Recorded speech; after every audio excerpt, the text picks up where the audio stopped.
Our mission is to offer an avenue of assistance for the unorganized workers in Lansing who are being abused by bosses in the form of wage theft or any other kind of discrimination or abuse that they might be experiencing. There's so much of that going on. How do workers know to come to you? What kinds of questions do they come with or concerns? Well, the fact is word of mouth is the way most of our people come to us, recommended by somebody else who's worked with us before.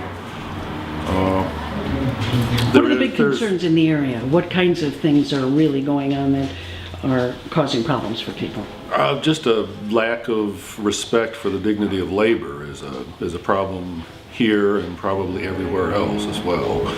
We notice it here because we are here, but under the current climate, the value of workers has never been less respected by the employing class.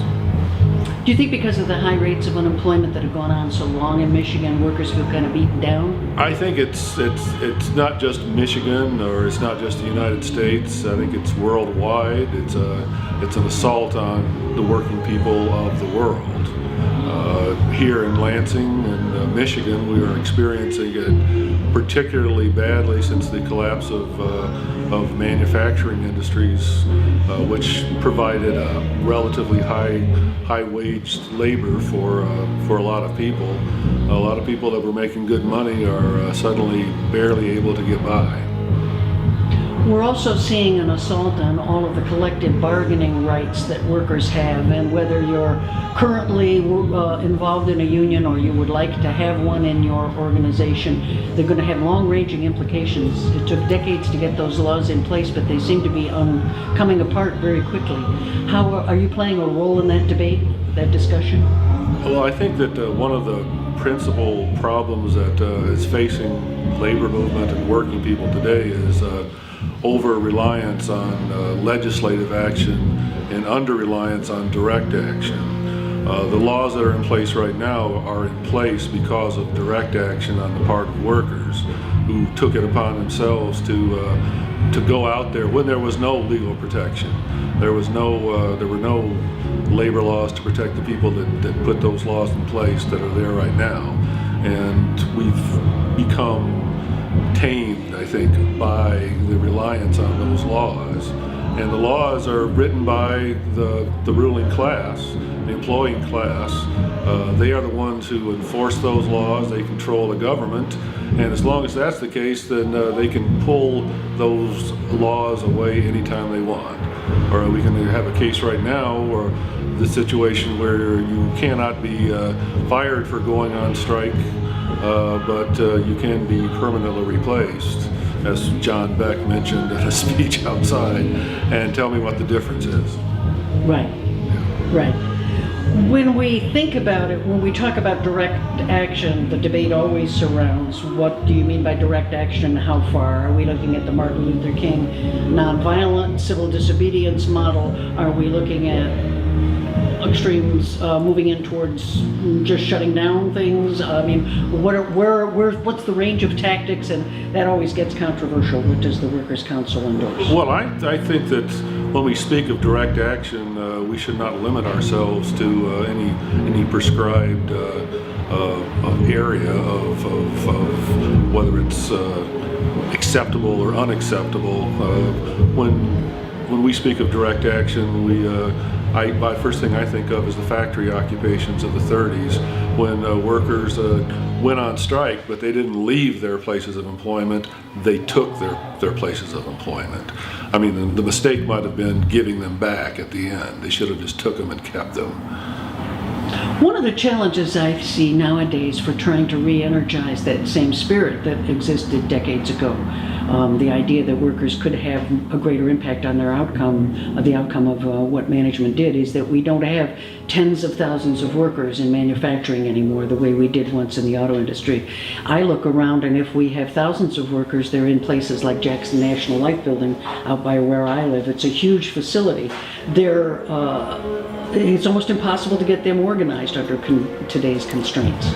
Well, it's a social atomization, the alienation and atomization of the individual, where we're not as connected in terms of community as perhaps we were in the 1930s. This is like a complicated thing for numerous reasons, but you're right. I mean, people are located in remote spots, but people have always been remotely located from one another in some cases. Lumber in the lumber fields, in the wheat fields, farm laborers. I mean, you just need to organize and fight back wherever you are, and that's what the Lansing Worker Center is here for. More and more workers have been mechanized out of existence. We're seeing things like the changes in the unit pricing law. You know, there's not going to have to be a human putting a price tag on a product here on our grocery shelves anymore. We just seem to be losing so many jobs that we're clearly not getting back. Do you think workers are afraid to organize because they're just so afraid that they want a shot at the one remaining job that's going to be left? Well, I mean, the fact is that technology will continue to undermine our lives until we actually take it upon ourselves to take control of technology, instead of letting technology control us, or let the ruling class control the technology that's in use. I mean, people are afraid of getting fired. I mean, who can afford to lose their job? Nobody can. But, who can afford to, be a welcome mat or a rug for the ruling class? I mean, that loss of dignity, that is worse than loss of a job, in my opinion. What are some of the activities coming up that you're going to be involved in? You have today's May Day celebration. What kinds of things will you be doing during the summer? I think in the summer we're going to be focusing more on getting ourselves in a position to do some direct workplace organizing. For the last 2 years, we've been kind of people have been coming to us. We've done outreach, but mostly it's like people come to us with their problems. I think we're going to be more proactive in going out into the workplaces and offering ourselves and our services and organizing in that way. When you say organizing, would that be organizing to bring a union in?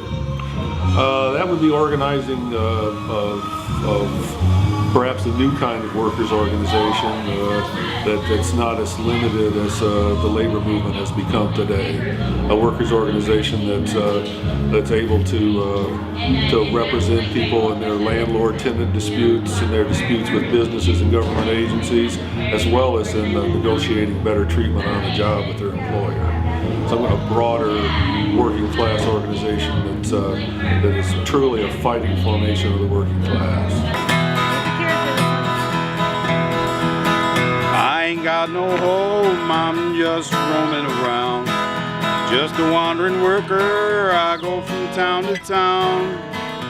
And the police make it hard wherever I may go. And I ain't got no home in this world anymore.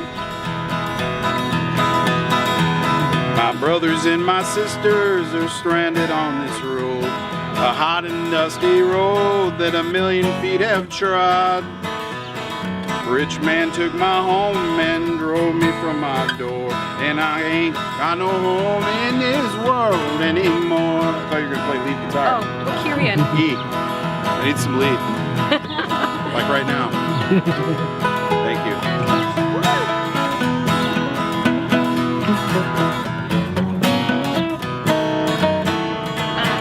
Here we go.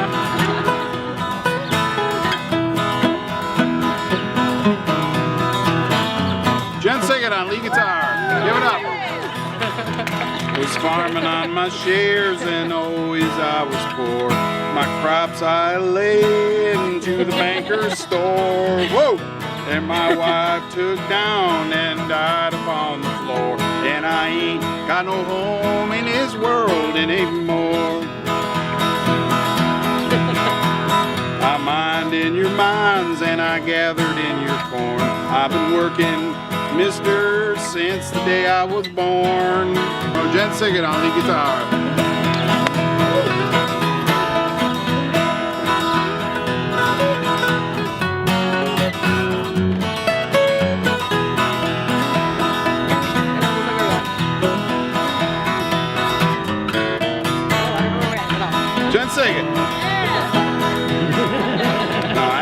look around, it's mighty plain to see.